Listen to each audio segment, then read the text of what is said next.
ఒకటే వచ్చింది. సో ఒక బీఫామ్ వచ్చిందంటే ఆటోమేటిక్గా అసలు ఇండిపెండెంట్గా అయిపోతారు.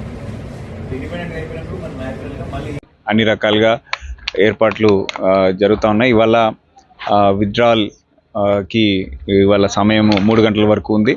సో అన్ని ఏర్పాట్లు కూడా మన రిటర్నింగ్ అధికారులు, ట్రైనర్స్ అందరూ కూడా ప్రిపేర్డ్గా ఉన్నారు. మనకి 117 వార్డులకు గాను 753 నామినేషన్లు రావడం జరిగింది. 753 నామినేషన్లో ఇవాళ విత్డ్రాల్ 3 గంటలకి పూర్తి అయిన తర్వాత ఫైనల్ కంటెస్టింగ్ క్యాండిడేట్స్ లిస్ట్ అనేది ప్రతి వార్డుకి మున్సిపాలిటీలో తయారు చేయడం జరుగుతుంది. క్యాండిడేట్స్ సమక్షంలో తర్వాత వాళ్ళ సమక్షంలోనే వీడియోగ్రఫీలో వాళ్ళకి సింబల్ అలాట్మెంట్ కూడా చేయడం జరుగుతుంది. తర్వాత బ్యాలెట్ పేపర్లో ఏ క్రమ సంఖ్యలో ఎవరి పేరు ఎట్లా రాబోతుంది అనేది కూడా ఎన్నికల సంఘం ఇచ్చినటువంటి గైడ్లైన్స్ ప్రకారంగా తయారు చేయడం జరుగుతుంది. క్యాండిడేట్స్ కూడా స్పష్టంగా అది వివరించడం జరుగుతుంది.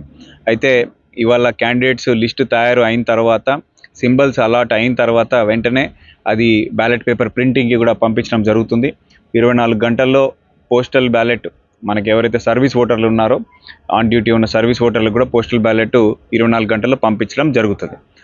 తర్వాత ఈ కంటెస్టింగ్ క్యాండిడేట్స్ లిస్ట్ తయారైన తర్వాత మనకి ఫార్మల్గా క్యాంపెయినింగ్ పీరియడ్ మొదలవుతుంది. ఈ క్యాంపెయిన్ పీరియడ్లో వాళ్ళు తీసుకోవాల్సినటువంటి జాగ్రత్తలు ఏంటి, డూస్ అండ్ డోంట్స్ ఏంటి కూడా క్యాండిడేట్స్కి వాళ్ళ స్పష్టంగా రిటర్నింగ్ అధికారులు వివరిస్తారు.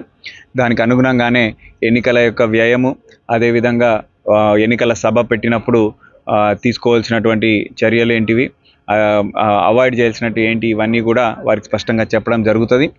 ముఖ్యంగా ఎన్నికల ఖర్చు ఏదైతే ఉందో అది చాలా జాగ్రత్తగా చేయాలని చెప్పేసి క్యాండిడేట్స్, రాజకీయ పార్టీలకు ఇటు క్యాండిడేట్స్ అందరికీ కూడా విజ్ఞప్తి చేస్తూ ఉన్నాం. వారికి ఏమైనా డౌట్స్ ఉన్నా కానీ మన ఇక్కడ ఆఫీసర్స్ అందుబాటులో ఉంటారు.